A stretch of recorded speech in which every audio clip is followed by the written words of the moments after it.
Guys എല്ലാവർക്കും പുതിയൊരു വീഡിയോയിലേക്ക് സ്വാഗതം. അപ്പോൾ പുതിയൊരു റെസിപ്പി ആയിട്ട് ഞാൻ വന്നിട്ടുണ്ട്.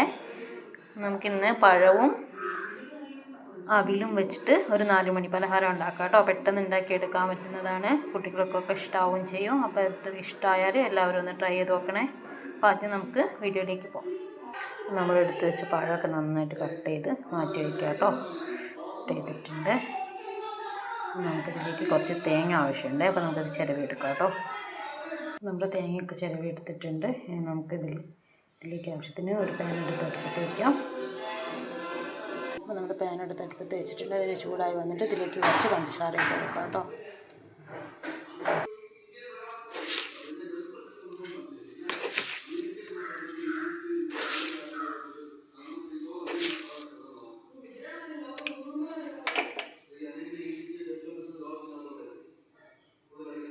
ഇതൊന്ന് മിക്സ് ചെയ്ത് കൊടുക്കാം. നന്നായിട്ടൊന്ന് ഇളക്കി കൊടുക്കാം കേട്ടോ. ഇനി നമുക്കിതിലേക്ക് നേരത്തെ ചിരവി വെച്ച പഞ്ചസാരയുടെ കൂടെ നേരത്തെ ചിരവി വെച്ച തേങ്ങ ഇട്ട് കൊടുക്കാം. ഇത് നന്നായിട്ടൊന്ന് മിക്സ് ചെയ്തെടുക്കാം. ഇനി പഞ്ചസാര അലിയുന്ന വരെ നന്നായിട്ട് ഇളക്കി കൊടുക്കാം കേട്ടോ. സ്പീഡൊന്ന് കുറച്ചിട്ടിട്ട് വേണം ഇളക്കാനായിട്ട്.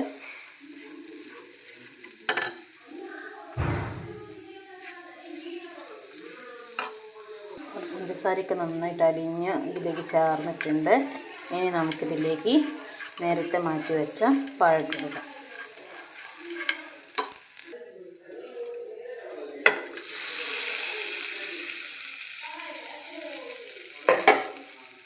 നന്നായിട്ട് ഇളക്കി കൊടുക്കാം.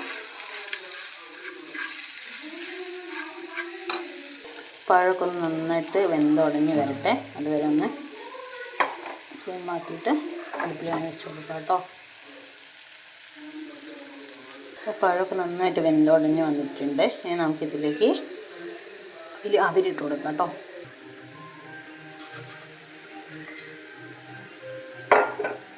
ഇതൊന്ന് നന്നായിട്ട് മിക്സ് ചെയ്യാം. അവിലും പഴമൊക്കെ നന്നായിട്ട് മിക്സായി വന്നിട്ടുണ്ട്. നമുക്കിതിലേക്ക് വേണമെങ്കിൽ അണ്ടിപ്പരിപ്പും മുന്തിരിയും ഒക്കെ ചേർത്ത് കൊടുക്കാം കേട്ടോ. ഞാൻ ഇതിലൊന്നും ചേർത്തിട്ടില്ല. നമുക്ക് ആവശ്യമുണ്ടെങ്കിൽ അതൊക്കെ ചേർത്ത് കൊടുക്കാം. ഇനി നമുക്കിതൊരു പാത്രത്തിലേക്ക് മാറ്റി വയ്ക്കാം, തണയാനും മാറ്റി വയ്ക്കാം. ഒരു പാത്രത്തിലേക്ക് മാറ്റിയിട്ടുണ്ട്. അപ്പോഴത്തേക്ക് നമുക്കൊന്ന് ബ്രെഡ് പൊടിച്ചെടുക്കാം കേട്ടോ. കുറച്ച് ബ്രെഡ് പൊടിയുടെ ആവശ്യമുണ്ട്. അപ്പോൾ നമുക്ക് ബ്രെഡ് പൊടിച്ചെടുക്കാം. നമ്മൾ ബ്രെഡ് പൊടിച്ചെടുത്തിട്ടുണ്ട്. ഇനി നമുക്ക് നേരത്തെ മാറ്റി വെച്ചത് ഓരോ ബോൾസ് ആക്കി എടുക്കാം കേട്ടോ. കുറച്ചെടുക്കുക. കയ്യിൽ വെച്ചിട്ട് ഇങ്ങനെ ബോൾസ് ആക്കി എടുക്കാം കേട്ടോ. ഇതേപോലെ ബോൾസ് ആക്കി എടുക്കുക. എന്നിട്ട് നമുക്ക് ബ്രെഡ് പൊടിയിൽ മുക്കിയെടുക്കാം കേട്ടോ. നമ്മളെല്ലാ ബോൾസും ഇങ്ങനെ ആക്കി എടുത്തിട്ടുണ്ട്. ബ്രെഡ് പൊടിയിൽ മുക്കിയെടുത്തതാണ് കേട്ടോ. ഇങ്ങനെ കഴിക്കേണ്ടവർക്ക് ഇങ്ങനെ കഴിക്കാം.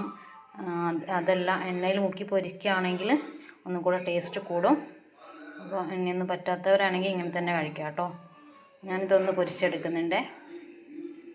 അപ്പോൾ നമുക്ക് പൊരിക്കാം. നമുക്ക് വറുത്തെടുക്കാനുള്ള വെളിച്ചെണ്ണ ഒഴിച്ചു കൊടുക്കാം.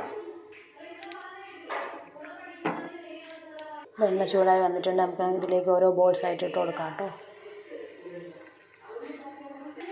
ഇതൊന്ന് നന്നായിട്ട് വെന്ത് വരട്ടെ. ഒരുപാട് വേവാനൊന്നും ഉണ്ടാവില്ല. നന്നായിട്ട് ആയ സാധനമല്ലേ. അപ്പോൾ നമുക്കിതൊന്ന് ജസ്റ്റ് ഒന്ന് തിരിച്ച് മറിച്ചിട്ടെടുക്കാം കേട്ടോ. റെഡി ആയി വന്നിട്ടുണ്ട്. ഇതിനെ നമുക്കൊരു പാത്രത്തിലേക്ക് മാറ്റാം. നമ്മുടെ റെസിപ്പി ഇവിടെ റെഡി ആയി വന്നിട്ടുണ്ട്. എല്ലാവരും ഒന്ന് ട്രൈ ചെയ്ത് നോക്കുക. ഇഷ്ടമായാൽ ലൈക്ക് ചെയ്യുക, ഷെയർ ചെയ്യുക, സപ്പോർട്ട് ചെയ്യുക. പുതിയൊരു വീഡിയോ ആയിട്ട് കാണുന്നവരേക്കും ബൈ.